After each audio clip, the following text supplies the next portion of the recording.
ladies and gentlemen, and welcome to the Hive at Highland High School as we start out the season with our broadcast on Highland High School YouTube channel. It's at Highland Athletics 4507. If you put that in the search bar, you will get us live. This is a Highland student production. It is produced this evening by Mariah Miranda Valdez and Bonnie Geddes. Those two students are producing our broadcast tonight and doing also the filming. My name is Frank Griego.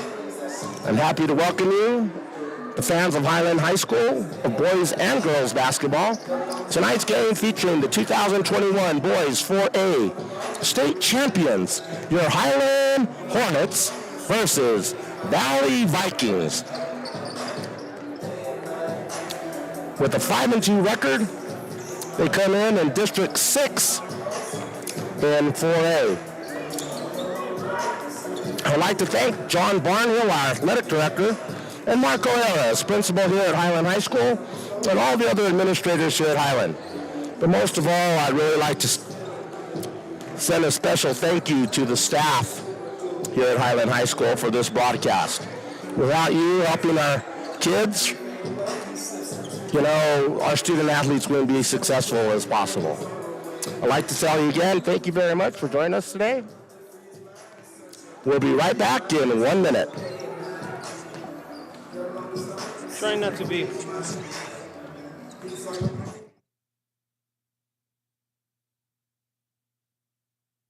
Close. I think I was too close. Just a little bit. Let's try it again. Test, test. I think you'll be all right. Hello, welcome to Highland High School as we start off the season with our broadcast this year on the Highland High School YouTube channel. It's at Highland Athletics 4507. We'll be right back in approximately 5 minutes.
Ladies and gentlemen, my name is Frank Griego. I am happy to welcome you, fans of Highland High School, and both of Valley High School tonight, as our band, led by Miss Gonzalez, will be joining us tonight. So there'll be some live music from our state award-winning band. We're here on a Friday night, right before the Christmas break. It's an interesting matchup. The Valley Vikings and Highland Hornets have had a intense rivalry, to say the least. And it's been a clean rivalry. Valley is coached by Easy Panas. And Coach Easy, he's been with the program a long time. He took it over from the legendary Joe Coleman. Coach Coleman, if you're listening tonight, big shout out to you. The two teams have fought, neck and neck, back and forth, for a long time. In fact, I think Valley had Highland's number for a long time. And that changed with players that, have graduated, but the intense rivalry is still there. You know, we had a couple of players go on to play college ball. Leo Marquez, Erasmo Carrion, Ramon Limas. You had Tommy Nguyen. And most recently, you have Jose Murillo, who is at Eastern New Mexico. And by the way, he's starting for Eastern New Mexico. And Jose, if you're watching, bienvenidos. Thank you for laying the foundation, or creating the foundation, or continuing the foundation here of Highland basketball. You know, Highland's been up and running since 1949. This is the original gym that the school has had for over 70 years. It's a beautiful gym. It's been remodeled. I ask you to please come and view the surroundings of our gym and see the historic memorabilia that's on both sides of the hall of our gym. Again, this is a student-produced production. Miranda Valdez and Bonnie Geddes will be our producers this evening, and our film crew. Special thanks out to them. When you get on the YouTube search channel bar and you put in at Highland Athletics 4507, this will also lead you to the Highland News. It's a production put on by our newspaper and audio production crew here at Highland, led by Miss Zimmerman. And we're one of the few channels here in Albuquerque that have that type of service or course offering to our students. Talking to Easy Panas this evening, you know, they're off to a 5-2 record. They are young, you know, and I looked at their roster and I only see 3 seniors. And the 3 seniors I see don't even start. So they're a young team. They seem to be fast. They're long. You know, that's unusual for a Valley team, you know, to have, you know, a lot of height. And I see their 2s and 3s have some height. And that's good, because it's going to give the shooters of Highland High School problems. You know, Valley likes to play all types of defenses, he said. We'll go with the flow, but more importantly, they like to man up. They like to man up, and after a made bucket, you might see some pressing from Valley. You know, Valley's always been an intense rivalry for Highland High School, and we just want to share that with you tonight. As far as Highland High School goes, coached by Coach Justin Whitty, Coach Whitty has not only brought a state championship attitude, he has brought the state title back to Highland last year, their second in school history.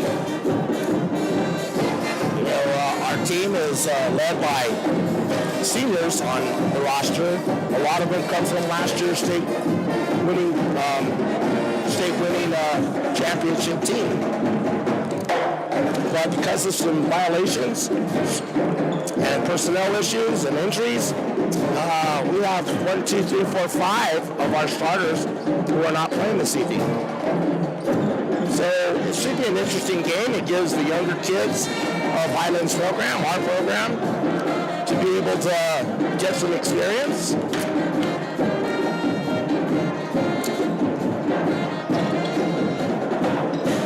As we're watching Highlands warm up, it's nice to see some young kids.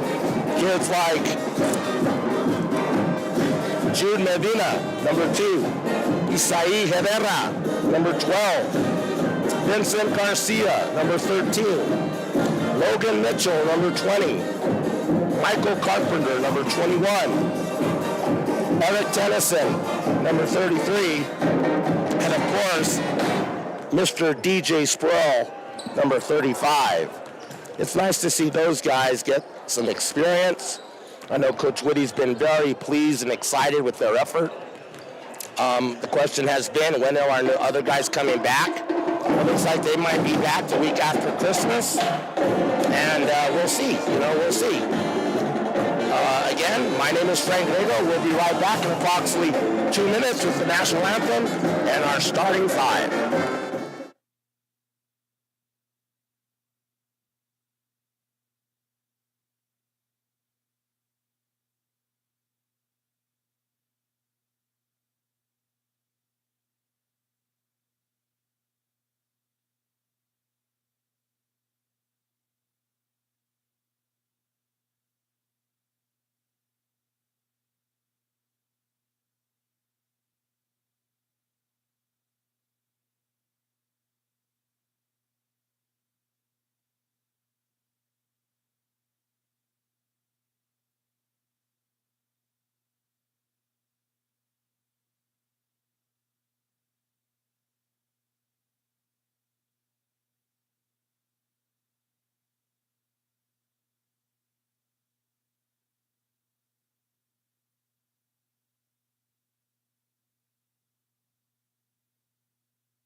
Ladies and gentlemen, welcome to Highland High School. As we start off this season with our inaugural season on YouTube, produced by the students and athletic department of Highland High School. My name is Frank Grego, and I am happy to be the voice of the boys and girls Highland basketball team. Tonight's matchup is featuring our boys basketball team coached by Justin Woody, state championship team of a year ago, versus the Valley Vikings, 5-2, number 1 in District 4, 6A. I'd like to thank our athletic director, Mr. John Barnhill, and Principal Marco Harris for their leadership in helping our student athletes become successful. I'd also like to give a big shout out to our administration, but especially our teachers. Our teachers here at Highland that put in the time, the effort to make our students successful, not only on the court, but off the court, and not only with student athletes, but the student population overall. Ladies and gentlemen, We're being produced by a couple of students tonight, and one of them is Miranda Valdez and Bonnie Geddes. We're producing and filming our games this evening. It's not your volume, it's my voice. I've been sick, but right now we're getting ready for our starting lineups and our national anthem. Okay?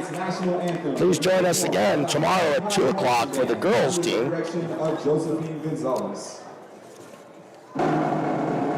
As we stand for our national anthem.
And now, let's meet the starting lineups. First, for the Valley Vikings. And that was our national anthem by Director Josephine Gonzalez here at Highland High School with our state award-winning band.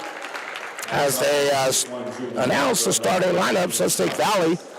We got number 5, Luciano Mondragon, a 5'10 sophomore point guard who just played really, really good the other night against one of the best point guards in the state from Artesia, Mr. Sanchez. Number 11, Julian Chavez, junior, 6'1 junior. Number 13, Tyler Kozlowski, 5'10. And we also have, as the lights went out here, number 23, Charles Lopez. And he is, Charles Lopez Burton, 6' junior. And then Alec Cadon, number 24, junior, 6'4", 190 pounds, is in the middle of the paint. As we're now watching the state video for both boys and girls, it's produced by Mr. David Montes. David Montes, photography. The best photographer in Albuquerque and in the state. You've seen his work all over the city, not only at Valley High School, but West Mesa, Sandia, and of course his alma mater, Highland.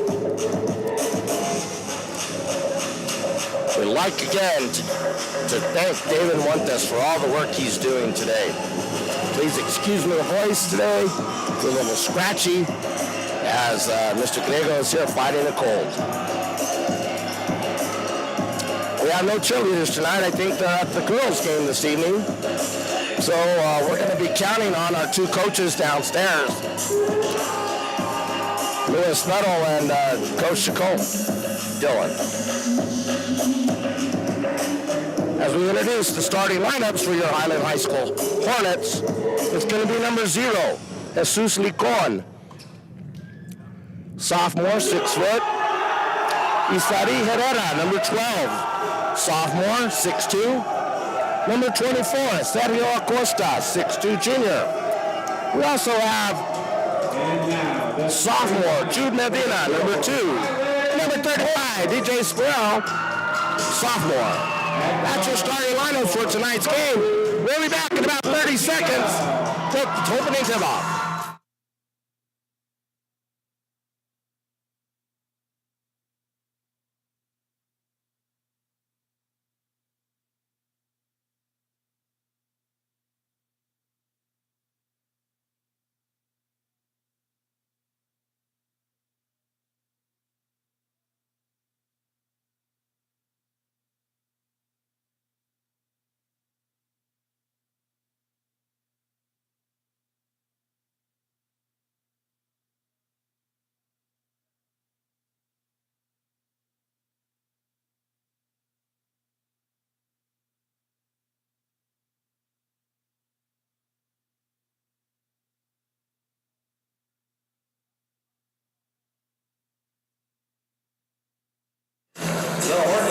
As we come back to the Hive at Highland High School, it's tonight's matchup between the Highland Hornets and the Valley Vikings.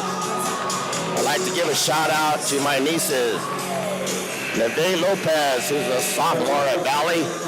I also like to give a shout out to Tony Lopez, alumni there at Valley High School. But most importantly, a shout out to my wife, Stephanie Griego, who is one of the #1 fans here at Highland High School, along with my mother, Cherry Griego. The opening tip is controlled by Acosta, tap to Lincoln, as they pass it around the circle as we have a little 5-man weave going on. Medina with the ball on the right-hand side, looks down low to Acosta. Nothing there. As Highland, you might see a lot of this, being patient. Being patient. That's one of the keys to the game, according to Coach Woody, is looking for a good shot as we have the first turnover of the game, walking.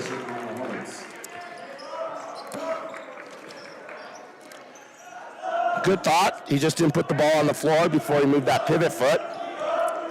As Valley brings it up the floor, we have number 5, Mondragon. Mondragon to 11, Chavez. Chavez goes down low, out to the side there. Three-pointer by number 13, Tyler Kozlowski, junior, 5'10", nice-looking shot. 3-0, Valley. We'll see a little brace on Lincoln's knee. Another turnover. That's number 2, is number 24. For Valley goes in, Hiron misses a layup. Rebound by Valley High School. Drive to the basket, foul on the pass. It'll be Valley's ball down low underneath their basket. As Isari Herrera will be flagging the man that's bringing in the ball. Valley runs a little 1-4 spread out set. Passes it to Kozlowski. Down low to Burton. Burton with the right-hand dribble. He double dribbles as well. Questionable, but that's what it was. We might be joined in by Mr. John Barnhill this evening, our athletic director.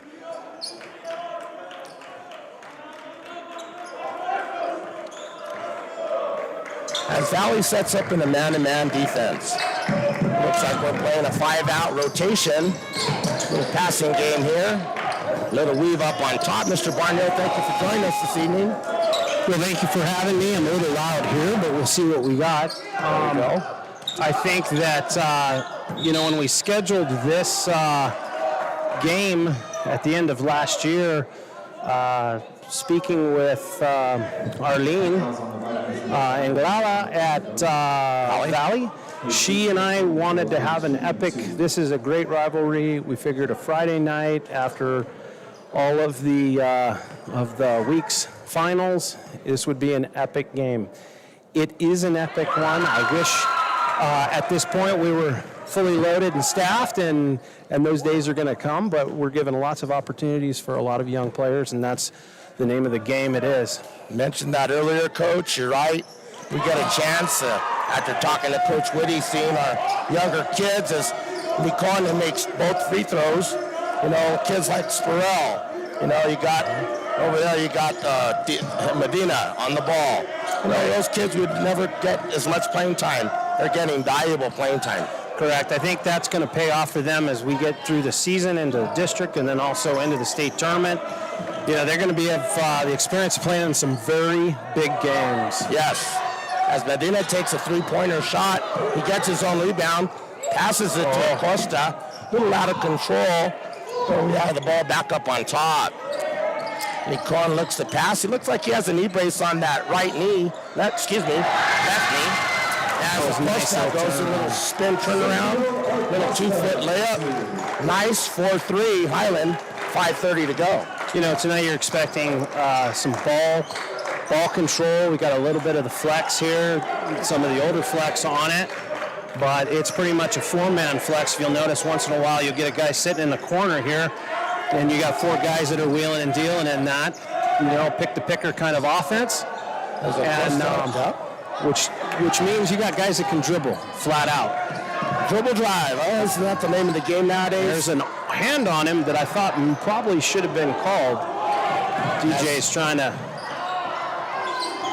But Valley's got a good record right now. They've got a good thing happening. They're kind of staying a little bit under the radar right now, but they're a very talented group. You know, they're 5-2. Some of their victories have been against Albuquerque High, Fairfax, Texas, Santa Fe Indian School, up in Santa Fe, right? Also, they won against Bosque, and they won against Artesia.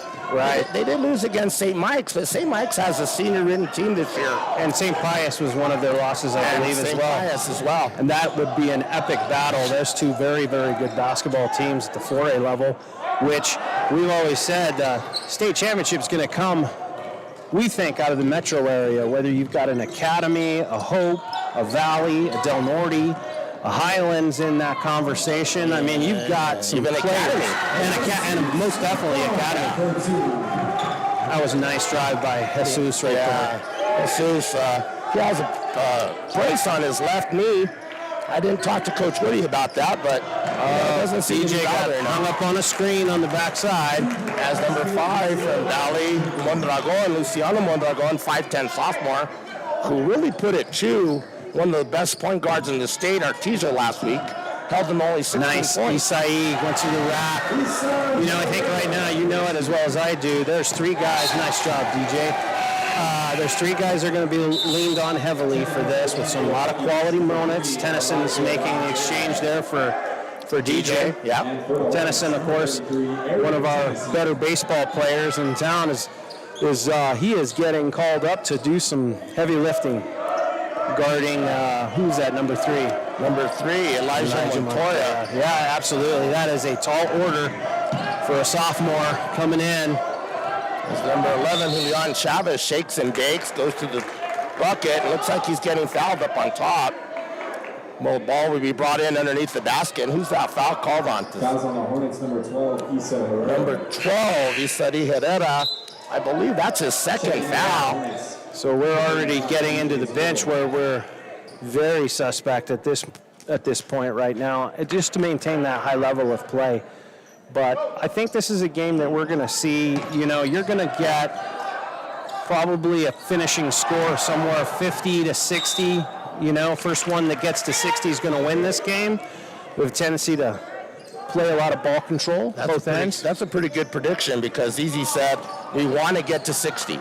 Right. Number 24, Alec Quiron misses the bunny, gets his own rebound, stumbled, and the ball went out of bounds. Highland basketball, of course, at the top of the key, running their little 5-man weave. Well, actually, 4-man weave with 1 man in. Spurrell takes that 3-pointer from the left Jude side. gets a backside board. Nice job by Medina. Is he a sophomore, Coach? I believe he's a junior. And, but, you know, Jude's another one that has really, you know, had an opportunity, you know, as the Hornets, I think. Did they take the timeout? Or Well, who? Valley did a 30-second. I'm sure Coach Easy's probably saying Highland's getting a couple easy shots, but the rebounding already has been suspect. Yeah, Highland's already got 3 offensive rebounds. And I'm sure Coach Woody's in there talking about, we got Tyler Kozlowski can shoot. So let's make sure we have a man or a hand on Kozlowski.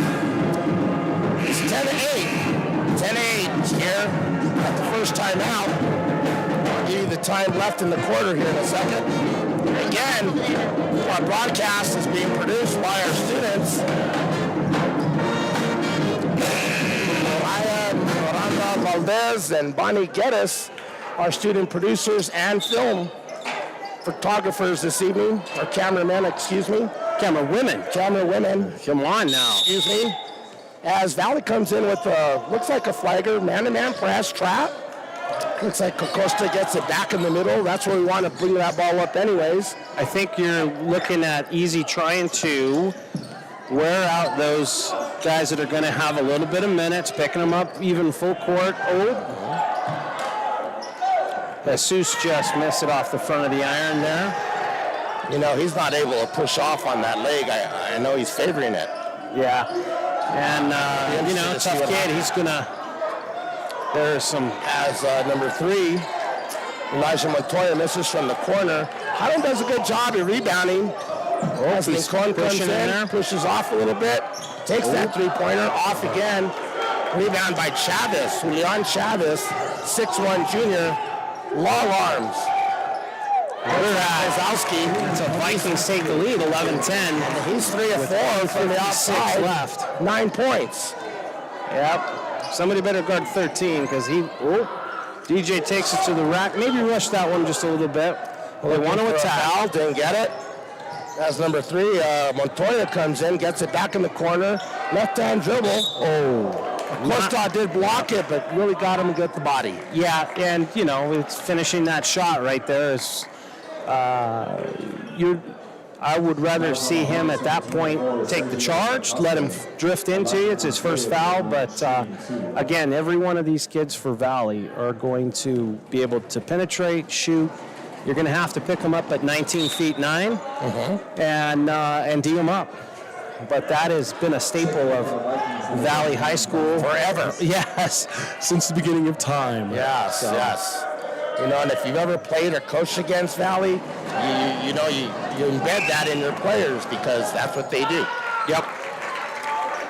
As I'm joined by Eliab Lopez's father here. 12-10. 1:34 to go. 12-10 Valley. They're on a 7-8-0 run right now. Yep, and I will say right here, you're looking at trying to run a good set right here. And it looks like it. Oh, he picked up the dribble. And corner at the top of the key. The set kind of fell apart. We're doing a little one-on-one here. Takes him, misses it, gets his own rebound. Looks like we have a foul on Burton, I bet you. Yeah, it came in a little aggressive right there, but nice penetration right there. You can see that they're working hard to get those. And excuse me, correction, it was Byron Flores, number 31. His first foul. As Easy has gone into his bench, he uses 9 players. He's used all 9 already. Ball's been brought into Lecon at the top of the key. Looks down low to Acosta, who's posting up. Flores, he gets it on the wing, takes the three-pointer off. I think we're settling too much for that three-point shot. Yeah, and I think that, nice ball movement by the Vikings. Shot was off by... 47 seconds left. By Chavez. By 2. See if this is going to be the last shot of this quarter, or are we just going to work for a good look? And I think right there, we get lucky to get it back. Tennyson almost throws it away, but he gets fixed up the foul. Yeah, bailed out on that one. Foul for Valley. With 31 seconds to go, it's 12-10 Valley High School. As Lincoln brings the ball in.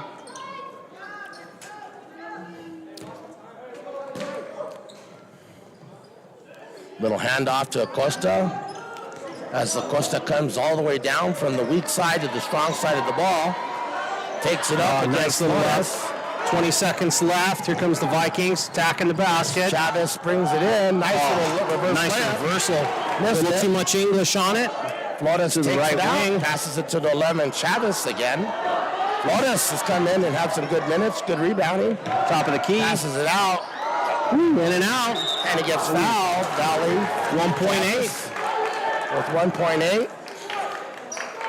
Well, you're going to have to see, that's called offensive rebounding.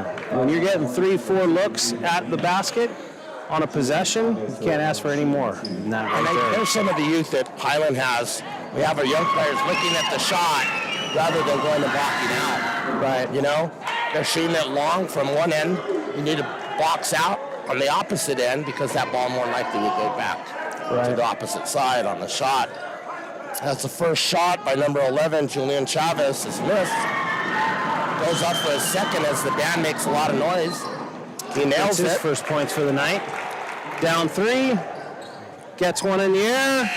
Did not hit a light. We always like that. If it hits the light, That was that's the longest 1.8 seconds I've ever seen. maybe a little favorable on the home clock. A bit, but 13-10. We'll be back in 1 minute.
As we come back to the Hive at Highland High School on a Friday night, joined by athletic director Mr. John Barnhill, and we're here watching some of the Class 2 teams in 4A. Your defending state champions of 2021-22, your Highland Hornets, led by Coach Justin Woody, and your Valley Vikings, who come out of the District 4 6A with a 5-2 record. And you're looking at 13-10. two very, very good districts. Right now, that District 6 with Academy, Hope, Valley, and you get to throw Bernalillo in there. By the time Bernalillo's fixing it up, I mean, that is... So Zowski takes a dribble, misses it. Medina with the rebound. So we were saying at the quarter that Highland hasn't hit a 3, which is their bread and butter, and we're gonna see what they can put together. Isai on the left wing, stops and pops, little short, little fadeaway on that. Vikings with the rebound, quickly up the left side. Number 5, Mondragon, passes to Montoya, back to Good rhythm. Mondragon. It's TJ off. on it. Smallest young man on the court rebounds.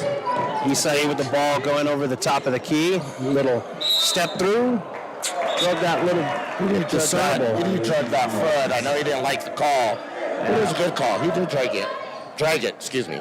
Yeah, I'd like to see him make that move after the ball's reversed, so he's got a little bit of room, create some space there, rather than just dribble straight up the floor and just try to break him down that way.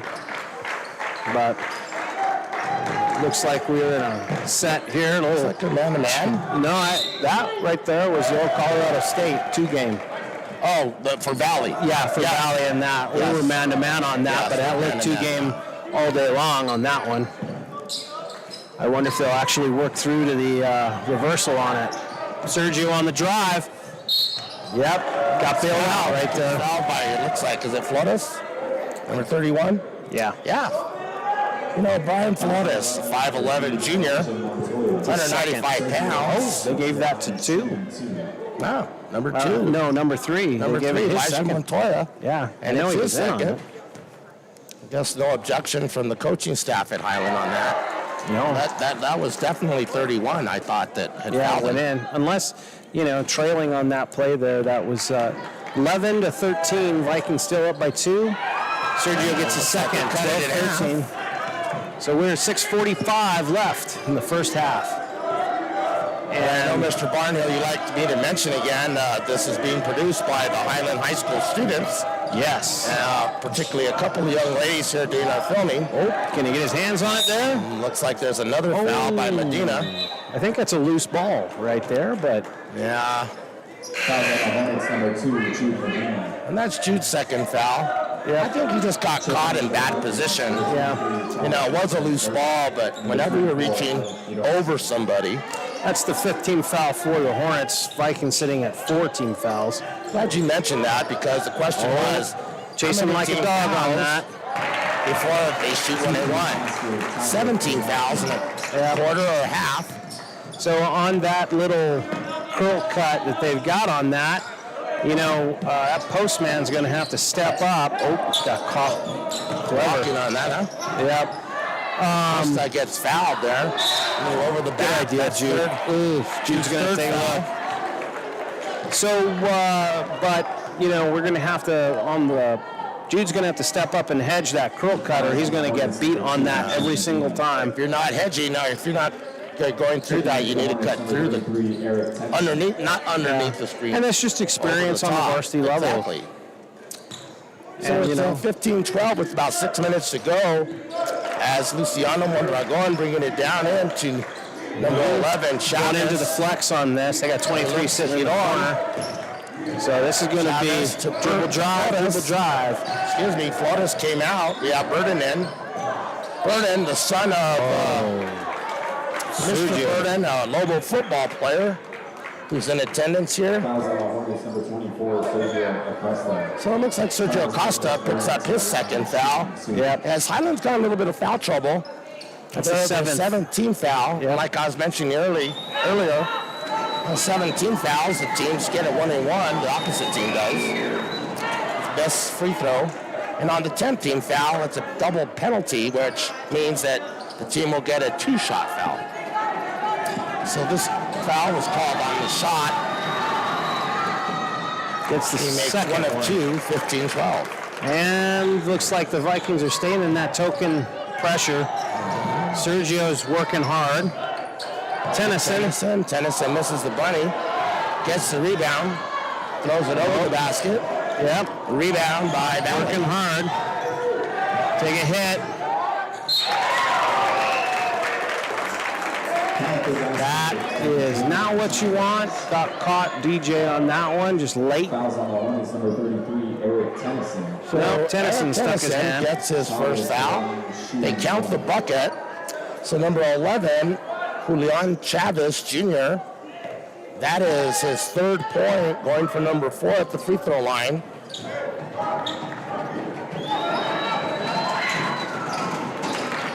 Point is good, 19-12. There we go, thank you. As we come back live, Coming up. looks like that might be, what do they call it? They got a block on it. Block? So, a block. I'm glad the referee didn't hustle up to the foul call, but we're better there. He's there. He made the call. As I say, Isai Mr. with the Terry ball. Dahl. Mr. Terry Dahl down there. Vice principal at Valley. And DC's throwing out those elbows on the screen. Oh, we got one. So this is what we didn't want. Fouls on the Hornets, number 24, Eric Tennyson. We didn't want this as McCon to go down with an injury. He must have hurt his knee. Must have hurt his knee over practice. So number 24 is going to get that one. Perron. Number 24, Alec Iron, one of the starters this evening. And that is Picks up the his first. 16th foul for Valley. Yep. So the next time Valley fouls will be in the 1-and-1. As I explained that earlier, how we get into the 1-and-1. Nice assist. Yeah, that works one time a game. That was it. 19-14. 5 minutes left. DJ on the ball. Little pick. Staying up. And there goes Chavez. Looks like he walked. That's a travel, but nothing happened there. And they got it. I think maybe they missed one right there. I think he walked twice. Yep. 23 got the bucket, got it to drop, rattled it home. Jesus. Lincoln with the three. Off. Oh, in and out. 4:35, 14-21. Hornets down 7. And down 9. That was a nice one. 5. Take the ball all the way to the rack. Mondragon. And Hornets being a little out of control right here. Just trying to bring him back in. He's going to have to sit. He's got a timeout coming, I think, right now for the Hornets. That is our 4th turnover. Yep. 23-14 with 4:21 to go. It looks like this is a full timeout. Yes, Coach Woody doesn't like something. He's talking to the referee. I think he's probably 2 plays behind on that travel. Probably lost him 2 and then gave a little bit more momentum to the Vikings right then. But right now they're down 9. They're looking at trying to settle in. Going to have some stops defensively and keep themselves in the game. And if right now we're looking, Vikings are on pace for that 60, 65. They're going to have to slow them down a little bit. You're right, and we might have to do a little bit of pressing. But one thing I wanted to make sure I mentioned, we had a 12-8 lead. Yeah. We scored 2 points since midway through the first quarter. Right. And we're going to look to score the ball. Well, right now, we obviously have not hit a 3. So 15 and out is pretty dry for the Hornets. And they're trying to get inside. They're trying to get to the free throw line. And right now, there's a lot of pressure on these Isai and Jesus. And you know what? You bring up a good point. There is a lot of pressure on kids that might not be in the spotlight as much as the people in front of them, and now they're asked to produce. Right. And that's a lot of pressure on young men, high school. Well, that was a very seasoned, good team. They're good, they're young. And that's an offensive foul. Goes the other way. Back in the day, you needed to have it straight in the chest. Right. But nowadays, you get a charge. Julian Chavez picks up his second. Second foul there on number 11. As Acosta gets a charge added to his stat sheet. Yeah. And it looks like Highland is going out with a 4-1. And we're going to go Chavez does get 11. Number 11, that'll be his third. And that's important because he has a lot of length. He's hard to match up. And they had a sub ready for him to come in, and he picked up a foul before they can get him in, and I'm sure Easy is not very happy with that, Coach Easy. No, he's not. And that is his name, Easy Panas. I remember when he was playing. There's no name, I think that's it. When he was playing. Wasn't it West Mesa? I believe so. It was West Mesa as Licon goes up for his 7th point. We are 15-23 with just under 4 minutes left in the first half. Both teams have 8 personal fouls against them, team fouls. Licon makes the second one. That breaks our little drought there, 16-23. Valley brings in the ball. As Valley's a 5-out offense right now. Yep. They're going to spread it out. Yeah, right there. He sure did. Just maybe a little out of his rhythm, Tyler Kozowski, a junior. He's 3 of 5 from the 3-point line. He's leading all scorers with 11 right now. Leading all scorers with 11. He's had 3 3-pointers and a 2 free throws. As Valley goes into a man-to-man. Yep. We are making some long passes. Carpenter with the ball to Tennyson, to Jesus. Carpenter's come in for the game for the first time this evening. I met Carpenter this morning at the lunch line. If you notice, they're going to stay back on Isai, and I think that would be the matchup right there that I would look at because who's that? Lopez Burton. He's just going to go out to that three-point line, not chase too far. That might be the only matchup right now that you have where you've got a distinct advantage for the Hornets. Luciano Mondragon is checked back in to play point guard. Not much of a scorer, easy said. But he does. That's a defense. As Burton gets the offensive rebound. Strong. Yeah. Strong boy. You know, you just can't swipe at it like that. Come on, DJ. And I can tell you right now, DJ, welcome to the varsity level. It's not going to help to argue with the guy that just called you a foul. He's not going to change his mind. No, he's not. At number 24 for Valley, comes to the line, Alec Quidon. Alec Quidon is a 6'4 junior. Right, He was, but number 23, Isai gets it. 21. Monroe Isai sneaks in, gets the offensive rebound. Isai didn't block out. Huge call. Yep. Isai's a streak shooter. That's the 10th team foul, so we're going to be shooting a pair. We're going to have to wait one more. Streak shooter, but you see Isai Herrera. He hits his shot, and now he's sitting down, and that's where we needed some additional scoring. He'll be sitting down, so now we'll be looking at Acosta or one of the bench players to be able to provide some scoring for us. Talking to Coach Woody today, he talked about that. We get in foul trouble, I have to slow it down. Yeah. You know, we have Right to now, Valley's up by 6. Little token press here.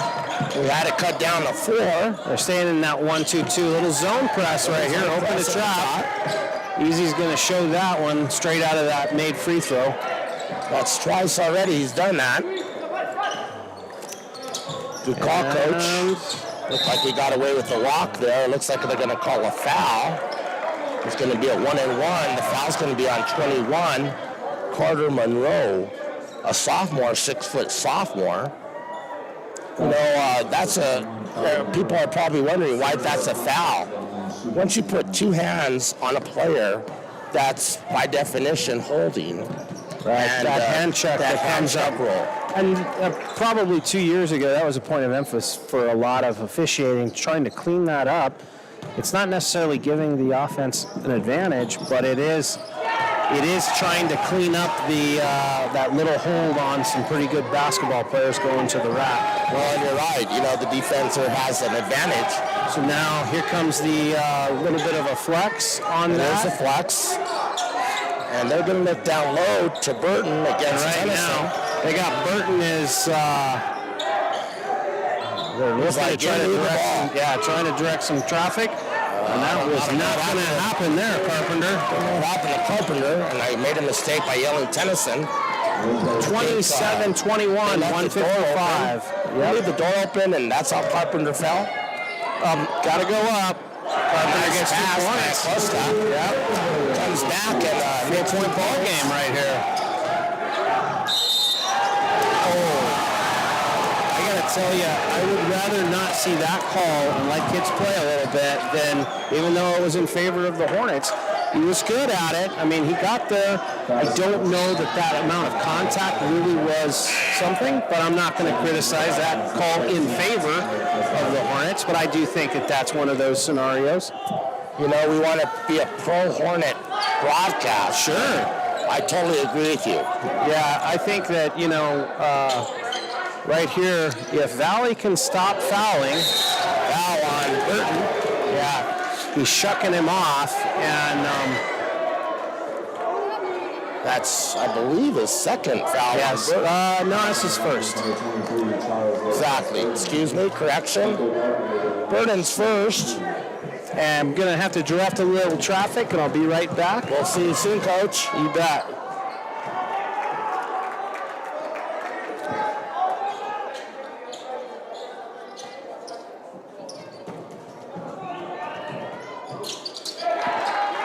As he makes one of two, 27-24.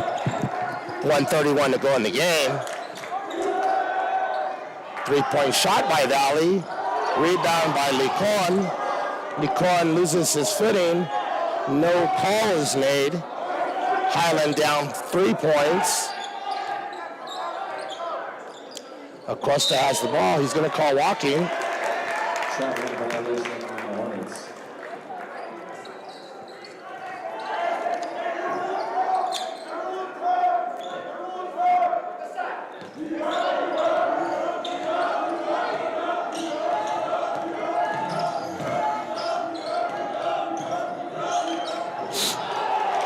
As Valley throws the ball away.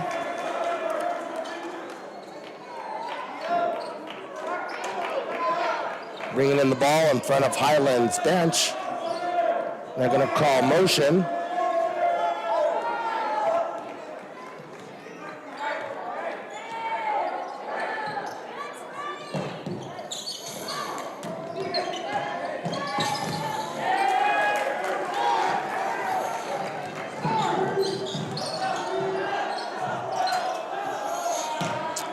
As a turnover was made. Highland's sixth turnover unofficially. As Highland Valley is throwing the ball around. Number 13, Kolowski, misses it. The ball hits the tether rope on top of the basketball goal. That is called the dead ball. Inbounds Highland with 24 seconds left. Looks like Highland might take the last shot. And Coach Woody has done a really good job at taking some clock away from Valley. Acosta almost throws it away. Back to Acosta. Acosta with the jump shot. That's 2 points with about 5 seconds to go. Carter passes up to Mondragon, who takes the shot, Montoya, off the back of the rim. 26-27. Valley by 1 point. Thank you, ladies. You've done a great job. 27-26. It's halftime. We'll be back in approximately 5 minutes.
Welcome back. We're at the Hive.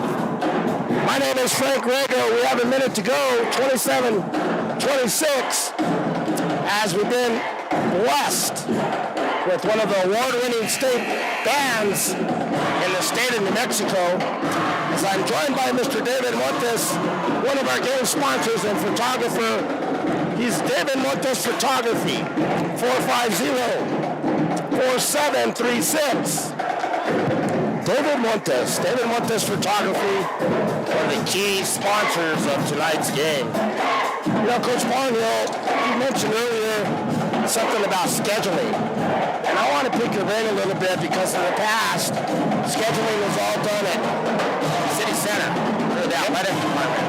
Yeah, I think we had a pivotal role on, making some changes in the athletic department and expressing that we really needed to do some scheduling that would meet the needs of the kids at Highland High School and some of the smaller schools like a Valley. And keep those little rivalries going. When Arlene and I talked about having this game, it was going to be an epic showdown because of just the battles that these guys have had in the past. Last 5-7 years. Two very, prominent programs at the 4A level. And I could say, hopefully, we'll get to see them. Now, I know that Valley's not in the Metro tournament this year. I'm not sure which tournament they're going to. We would sure like to get them again if we could somewhere down the road, maybe in a state tournament kind of situation when we're maybe at our capacity. But I think the scheduling certainly has helped as we're starting this second half. Hornets down 1. Well, you're mentioning scheduling. One of the first times I remember Highland being able to go to the Hobbs Christmas tournament, holiday tournament. Right. And I would say, wow, that's a good way to start the second half. Right? 29-27, 7:42 to go. Let's write that down.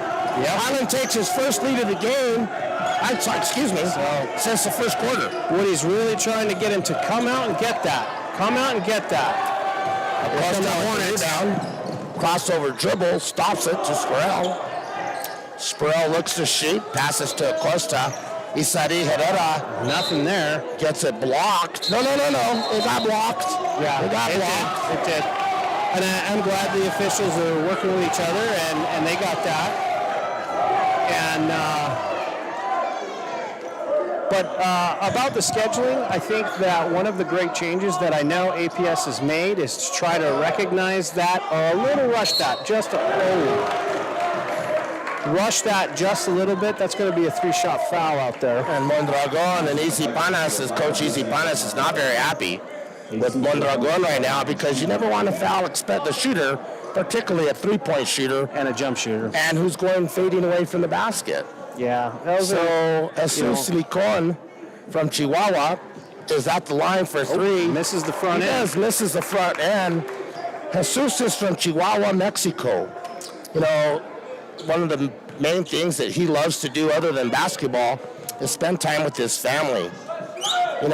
His family is Carlos and Yvette Lincoln, and he wanted me to tell them, Mom and Dad, Merry Christmas, and he hopes to be able to spend some time over the Christmas holiday with them. That's nice. Jesus right there is just 31-27, Coach Barnhill. As Coach Ortega walks by. You know it. Coach Ortega, one of the, in my opinion, just job with softball. See, that is the little curl cut on the Liberty play almost. Yeah. Now, I want to go back to Coach Ortega. He does so much here at Highland High School. Herrera on the left wing. Head coach of the softball team for the girls, EA, and participates in wrestling. Yeah, he has really made a huge difference in the girls' wrestling program here, as his both daughters wrestling. In fact, they were over at Del Norte this evening with the Albuquerque invite. Well tied up, 6:34 left in that third quarter. Hey, I want to talk about the Albuquerque tournament, Metro tournament. I never thought that you can get out of that, but now with this new scheduling format, as he said, he takes a three-pointer off. Medina rebound. Oh, nice. Little scoop, misses it. Rebound, Montoya to Chavez to Burton. Left-handed dribble. Nice pivot, though. He did some really good score stuff. You know, all 3 points got to be across. Yeah, it might have been a little early on that one. You know, we talk about the Metro. I know, speaking to Mike Houston and Adrian Ortega, they really want to make that a premier event. They have brought some tremendous teams, Hobbs, Gallup, into that. I know there's some others that want to get in. I think what that is that in the old days of the Metro, that 15-16 game on Saturday morning at 11, where you're just trying to get it over with and get out of there. And Chavez picks up his 4th foul. Wow. Huge call. Yeah, it is. That is putting him on the bench for a little while. At least a quarter. Yep. He's got 6 points and 4 fouls right now. And Chavez is their second leading scorer on their team. And right now, Easy is giving Coach we're going to have a timeout. He's getting a warning. Easy's just going to have to...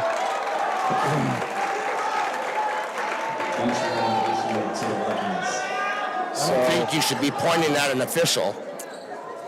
Well, but that's what happens when you point at the official and make it personal. Brings up another point of emphasis this year that the NMAA, the Officials Association, because of the dire need of having some officials, that is a nice little baseline score. 33-31, 5:40 left in the third. As the Corns caught a little fire here, his 15th point. He's leading all scorers at this point. Well, got a little hand check on the floor. Who do we got on that? Looks like Sproul got that, didn't it? Picked up his second. You know, it's interesting how they're doing the scheduling. And for that Albuquerque City tournament, you know, as a steal by Herrera, what happened? No control. No control there. I think that was a situation. An inverted whistle. Let's call it an inverted whistle then. I'm not sure, but I think I'd be interested to see what if he told Coach Whitty that I blew it. Yeah, I think it would have been a correctable error at that point. Well, you know, you can't give it back to Highland, but you could call it an inverted whistle, which should be done. Dead ball goes to the board. It'll still be Valley's ball, but you never know when we might need that change of possession. That was a nice pass in there. Working Burden's just tough. And Isai's just, Herrera's just got to watch him happen right there. He can't afford that 4th. Correct. As Licon dribbles it right out of bounds. 33-33, 5:08 left in the third.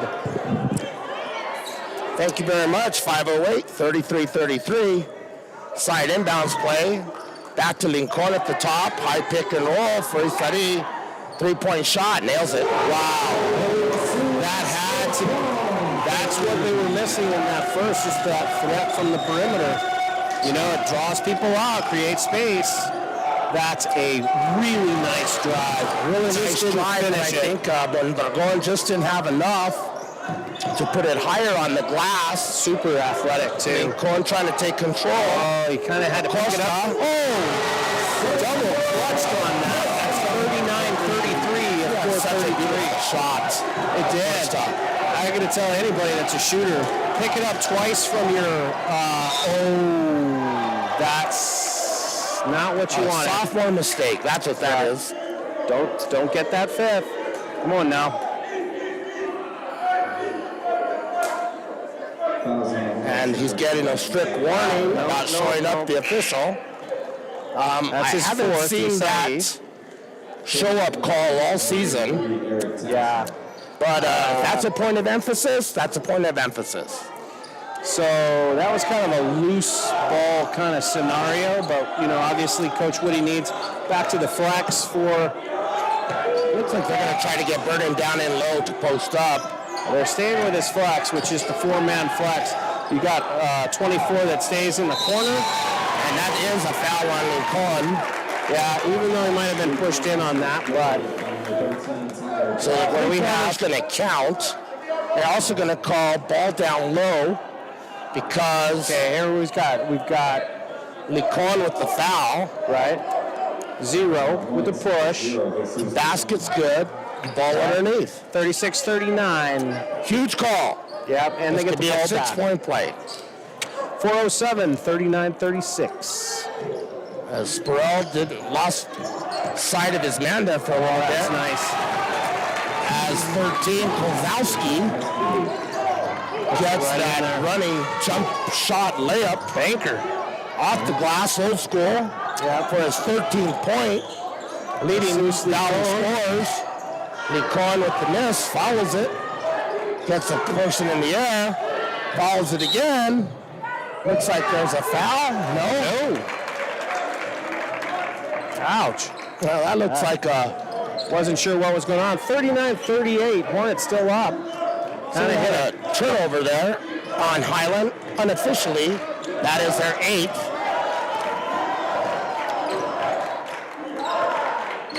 Tell you what, I think Coach Woody's just not real happy. Nice rhythm.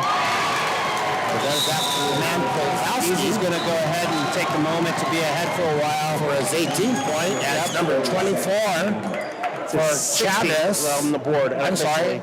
Alec Quidon in 24 and Jesus Lecon body each other up in the timeout there. The referees missed that. They've already warned them both. 41-39, 30-second timeout for Coach Woody. I know if Valley took the timeout, you had the lead, you're up by 4. What happened? Why did Valley get back into it?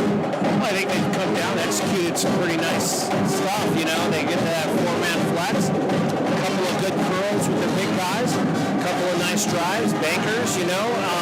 They're just getting a lot out of their possessions. And it helps when Highland makes a couple inadvertent fouls. You know, you get the 4th one on Herrera, 50 feet away from the bucket, and then you got Lecon fouling the screener on that 3-point shot, and Valley got a 6-point play out of it. Well, it's varsity basketball. You're going to have to be consistent. And it's high school basketball, right? I mean, these are high school kids. And so we got Valley in a man. Although they're looking out there trapping. Yeah, they are not in a man. They sold out really fast. Yeah, as Acosta took care of that. He came out and changed up his defense, showed man a little bit, and then rotated into a trap. I don't know if he wanted all 3 guys going after him. But Burden gets the rebound again. Oh, don't leave him open. Oh, that's an offensive foul. Let's go the other way. Gosh, and you know, if he stops and pops, hits an 8-footer right there off little banker, that is all day and on Sunday.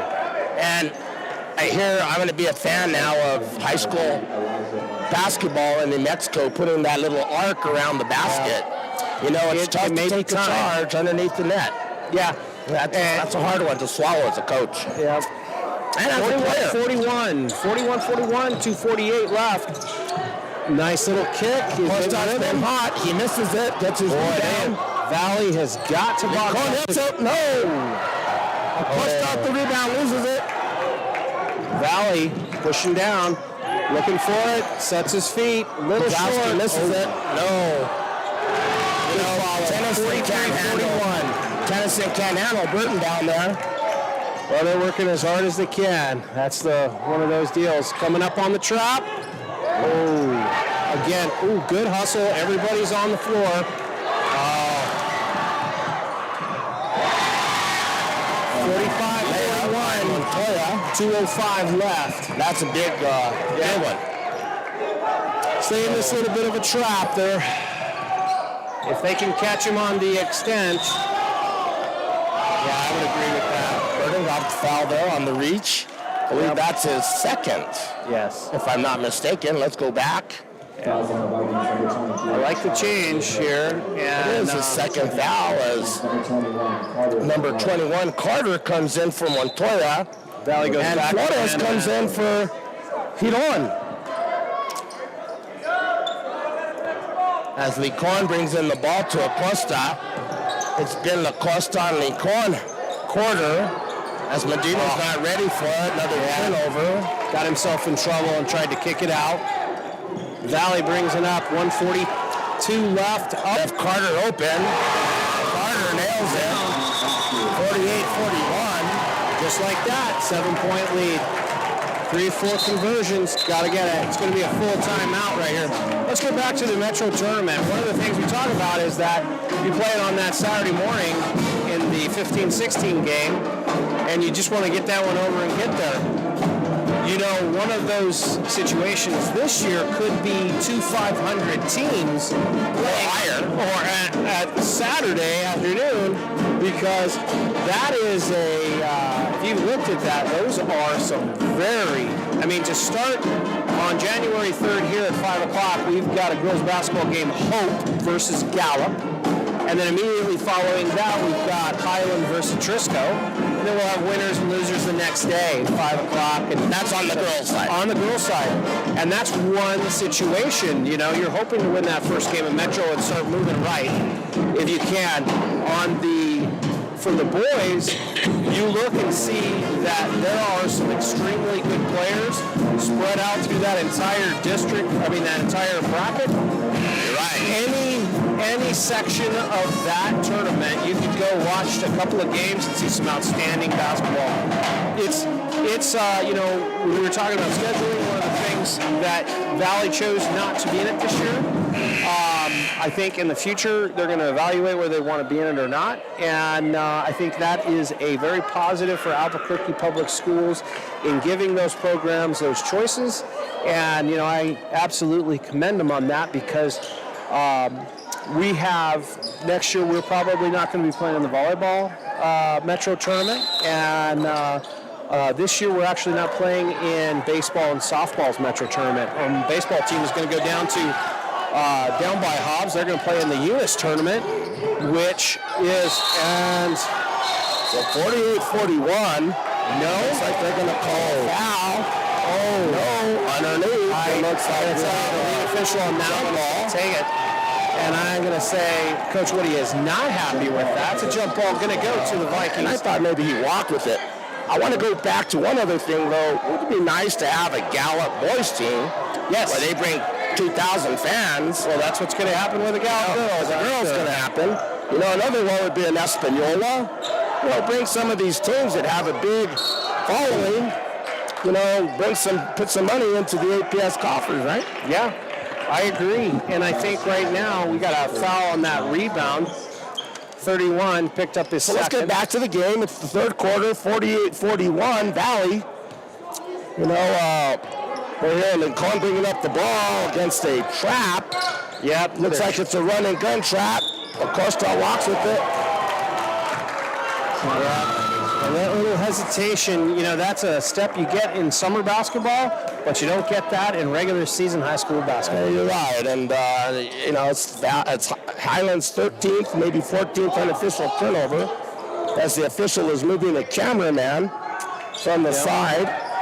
With just under a minute, 41-48, now 50. Tennyson's just not able to handle Burton. There's a physical mismatch and some experience there. It looks like they might have to take a gamble and put Isari Herrera back in. As Acosta nails a three throw on top, stays on the other side. Burton can't handle Acosta. Yep, and that's it. And that's why he's screaming, hey, let's sit down. Let's sit down and play some defense. Looks like we're going to hold it for a possession here. And that's exactly why we have Flores coming in for Burton, because he's a better on-ball defender than Burton. Right. 50-44, 15 seconds left. Again, my name is Frank Grego, and I'm joined by Athletic Director John Barnhill. Good drive. A lot of insight. I think he's a walk over there. 3.2 seconds left. And I know Coach Woody does have a play with 3.5 seconds to go. And I don't know if they're set up in the little bit of a trap. They don't look like they're set up in his 3.5 second play. Okay, so if your coach is saying don't foul in this 3.2 seconds right here. Correct. And, just play some solid defense with your feet. Hit a 3-point shot from half court. Let him. Nicely done. A lot more than I thought was going to get out of that for Jesus. 50-44. Hornets down by 6 as we start that final period. I think the Hornets are trying to stay 1 or 2 possessions away.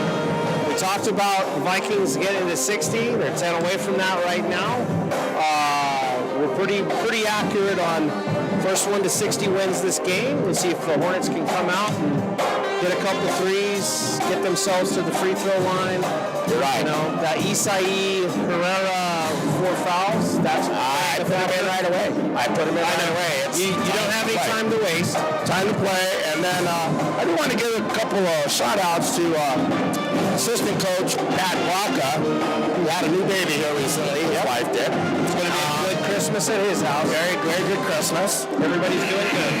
And, I want to also give out a shout out to all of these young players that have come up, not only from the C team to play JV, JV kids to come play varsity. It's been a really good experience for them. And it's been good for me to be able to see these new players because, of course, I've been out of the coaching sidelines for the last 2 years, my second year out of it. Yes. And, and here you do see Isai does check in along with Medina.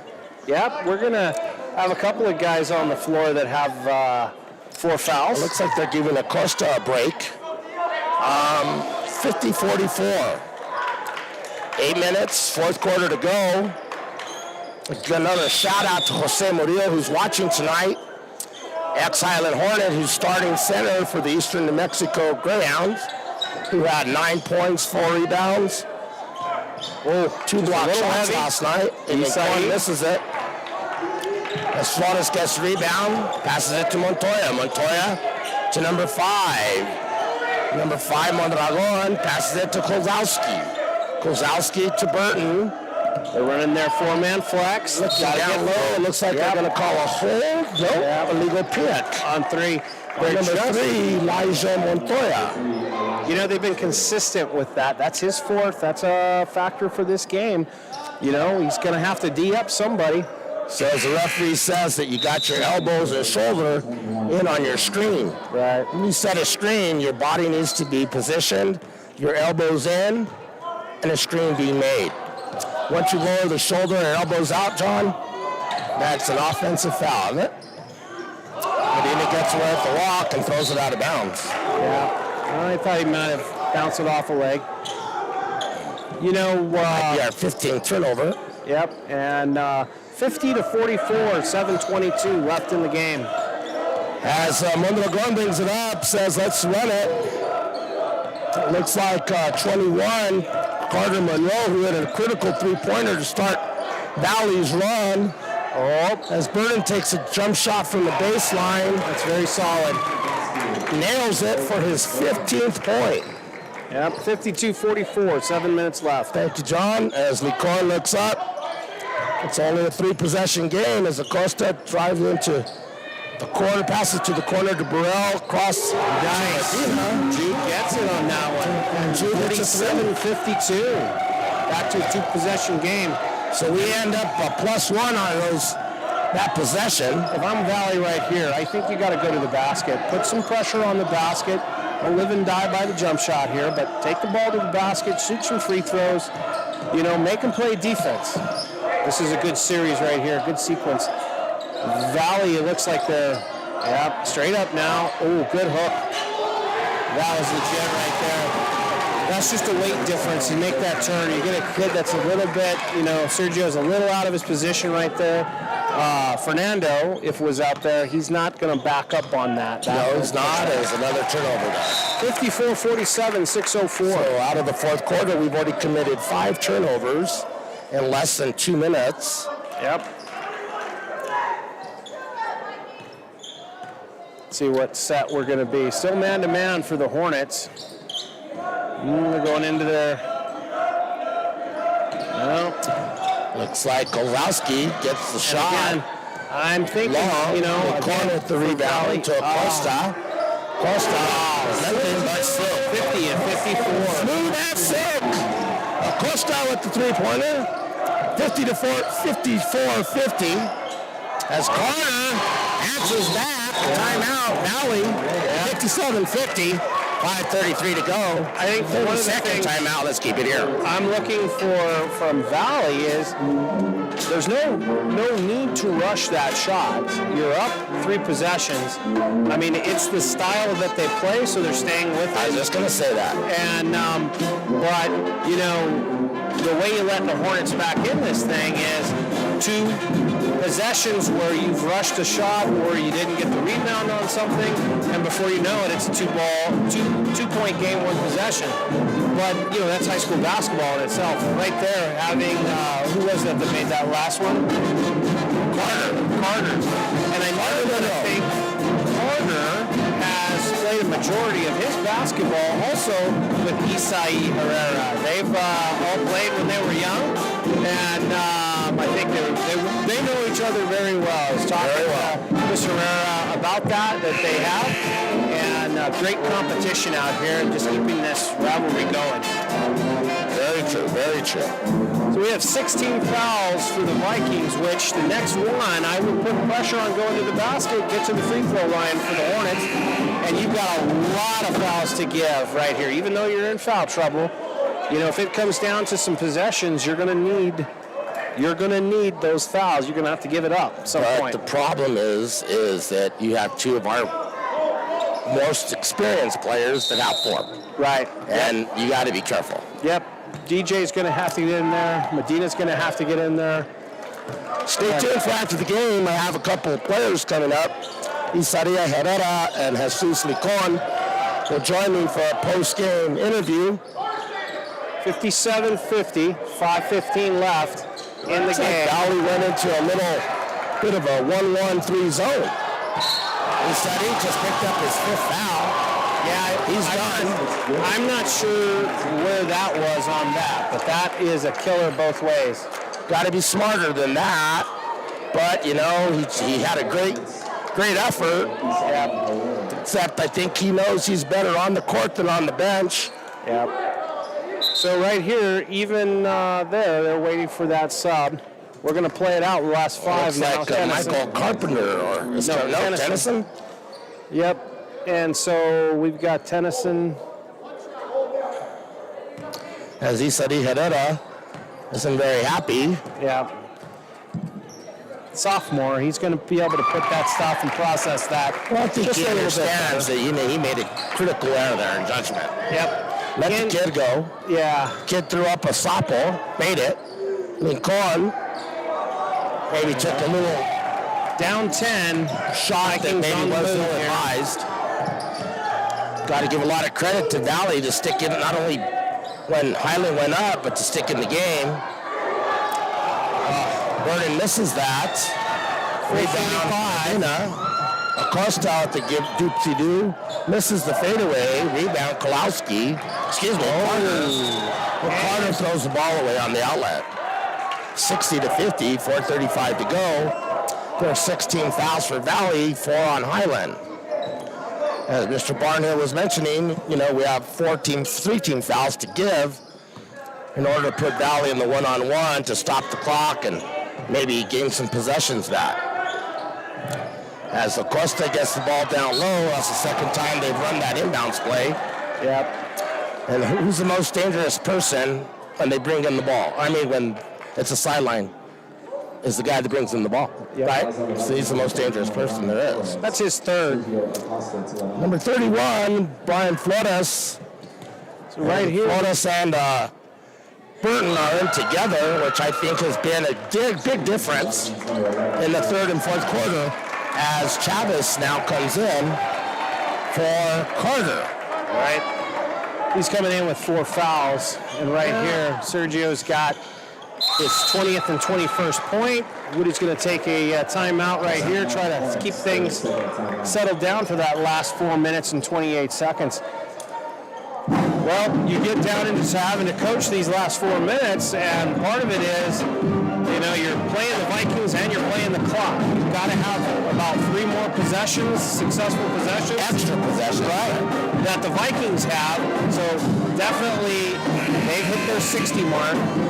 And we're at 52, which is kind of where we thought this was. It wasn't going to be a runaway up to 80, 85 points. That's just not the style.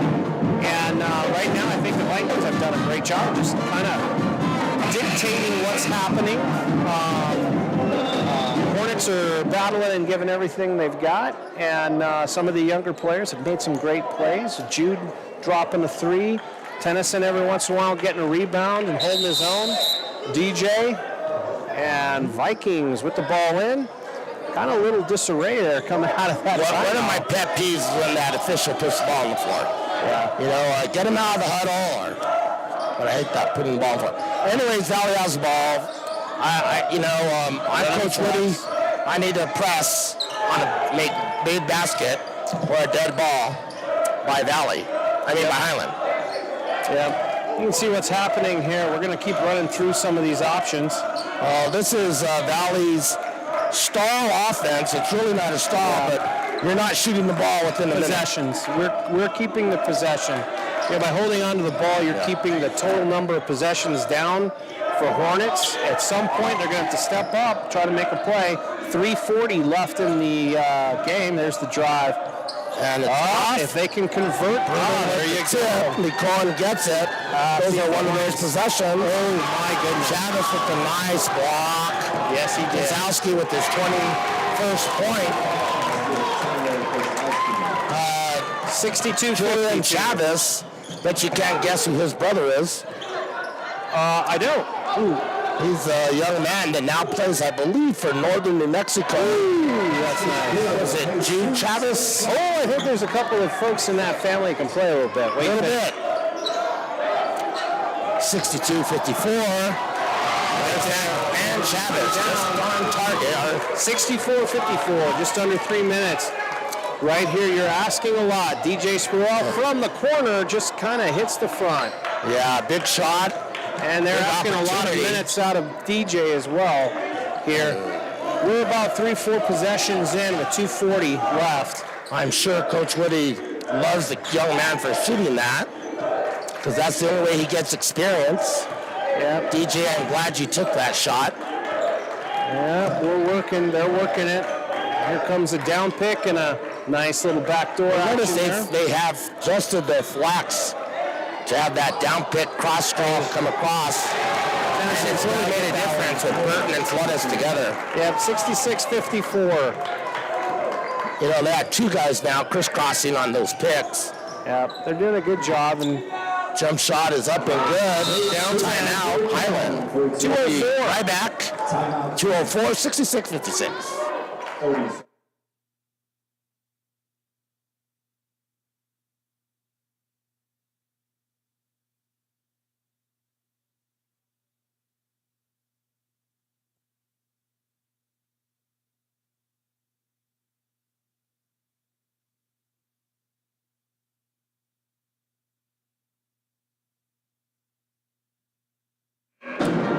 As we're back at the Highland Gym, the Hive, home of the Hornets, I'd like to thank our student producers. I have Bonnie Geddes right next to me as producing the game tonight, and also filming. Thank you, Bonnie. Bonnie, if you could give a shout out to the band and give them a quick shot on camera over there. Okay, thank you very much, Miss Gonzalez and the band and the flag crew. All right, Valley has the ball. We'll bring that camera down just a little bit more. Bring it down. There you go. As Valley takes a quick shot, misses it, but there's that man Burton. Burton misses the bunny, gets his shot blocked.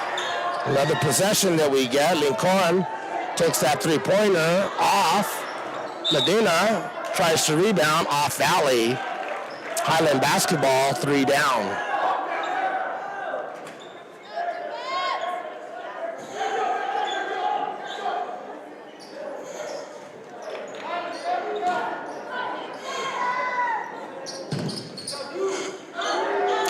Lincoln with the 3-point off Valley's shot. Misses it. Foul by DJ Spurrell. Fouls on the Hornets, number 35, DJ Spurrell.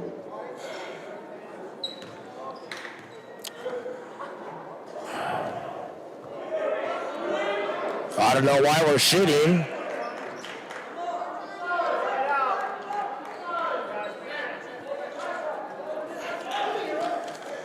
As I don't know what the referees were thinking there, but anyways.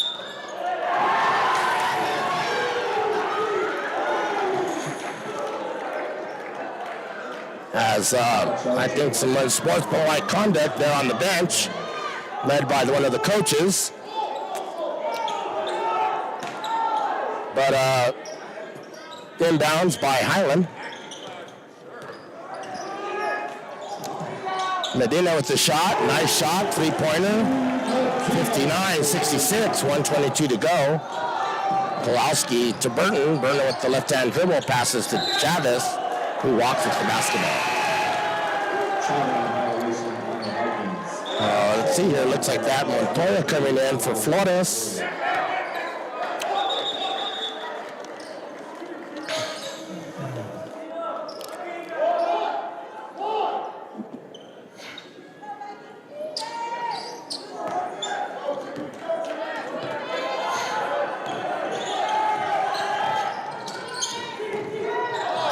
Jesus Lincoln drives.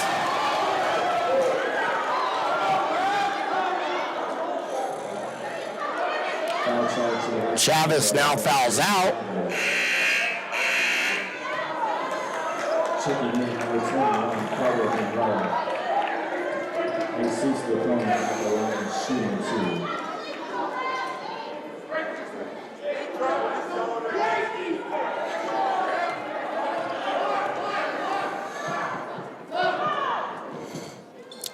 Lincoln goes up for 2 shots, makes a first. 2-possession game, 66-60, 109. The second shot is up.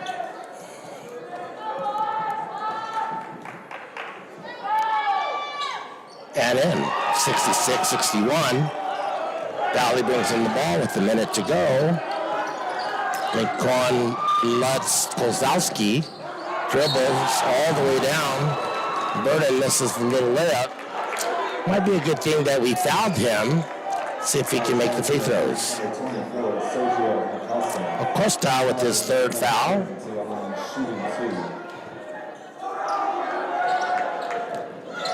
As Burden is now shooting a 1-and-1. Nope, excuse me, 2 shots. First one is up. And he nails it. Nice shot by the junior.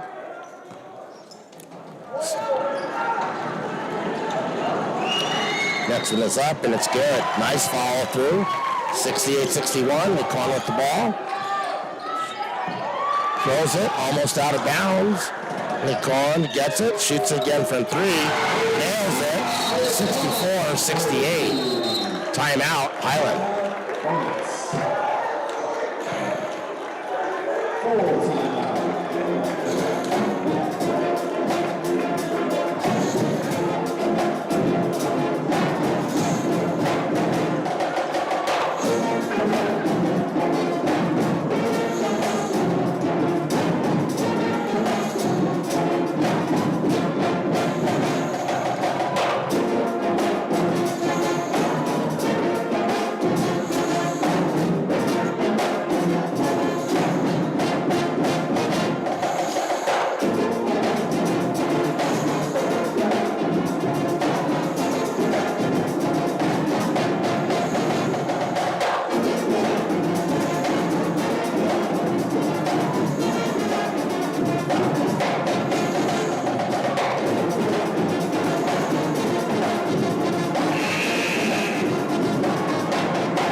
As we come back to Highland Gym, my name is Frank Riego, 68-64. Highland is down 4 points. Looks like Valley has the ball underneath their basket. Looks like Highland is in a 2-2-1 press. As Mondragon passes it back to Kozlowski. Kozlowski to Montoya. Looks like Kozlowski sprained an ankle.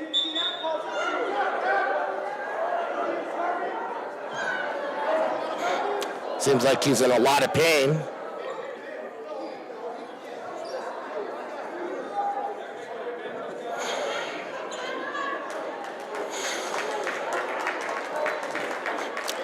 Young man gets up. Now he has to be subbed out when the coaches or trainer comes out. Looks like we have referees saying that he needs to sub out, or a timeout must be taken. Full timeout, 68-64. Valley. Let's listen to the Highland Band.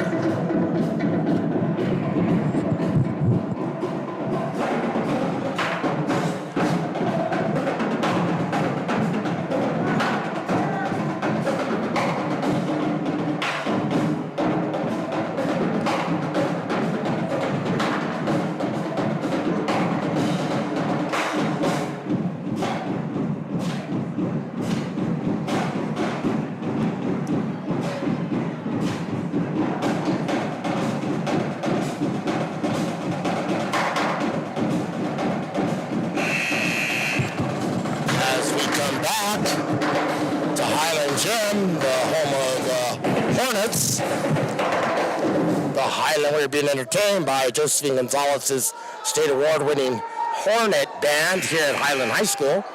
It's 68-64. Valley with 42 seconds to go. Why Kolzowski gets to stay in is because Valley had to take a timeout. The ball has been brought into Carter. Carter back to Kolzowski. Kolzowski with the off-balance shot, but it goes off the backboard and in. Guess that timeout was worth it to go up 2 possessions. Lincoln with the 3-point shot.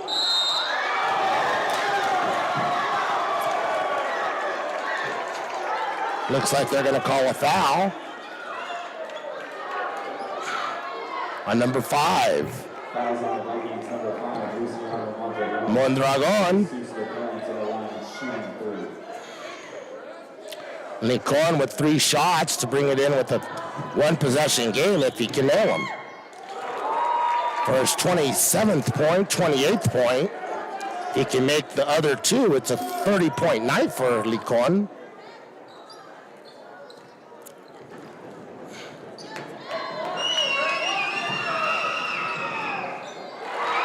$29 points.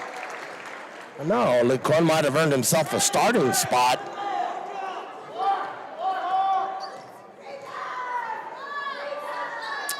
$30 points for Lincoln, 26 seconds to go.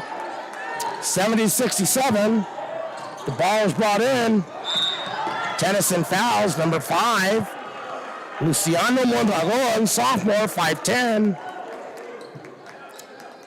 One of the better on-ball defenders here in the state.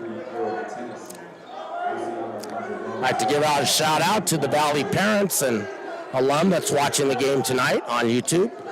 But I'd love to really give the big shout out to the Highland Hornets alumni and the teachers here at Highland, as Mondragon nails the first one to make it a 2-possession game, 71-67. As number 24, Alec Hiron comes in for some rebounding and power, I'm sure. And Burden gets the ball. And he's out of bounds, stepping out of bounds, as we get lucky there, not blocking out correctly.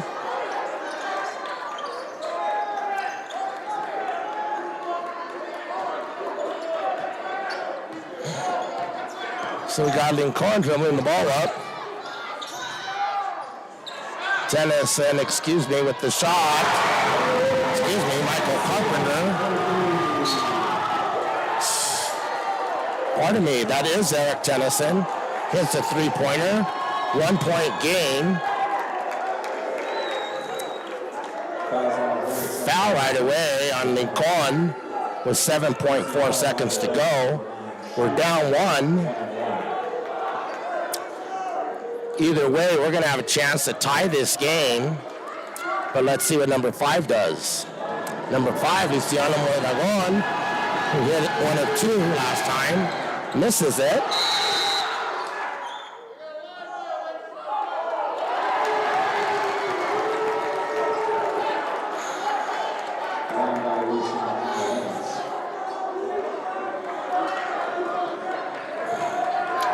Call the line violation on White.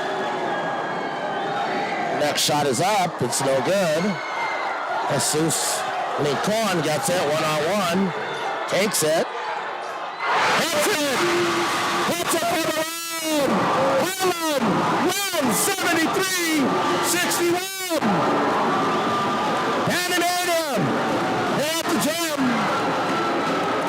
71-73, Highland Hornets!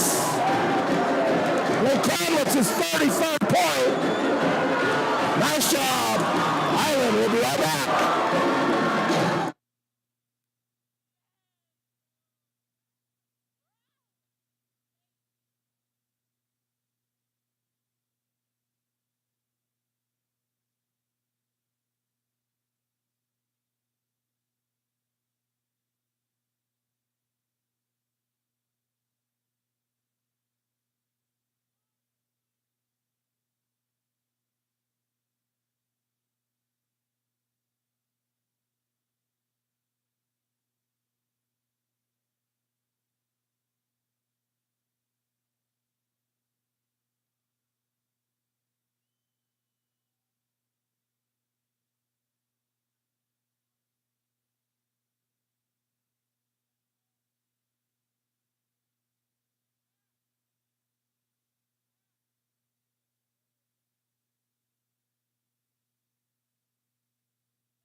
So we're here up at the press box here at Highland Gym with an exciting finish tonight as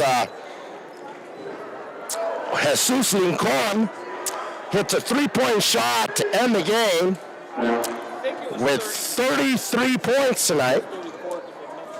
Actually, it might be, okay, 33 or 34 points tonight. A great individual performance. Hopefully to be joined by Coach Woody and hopefully a couple of players this evening as Coach Woody's coming up to join us. I believe this will be Mike 3.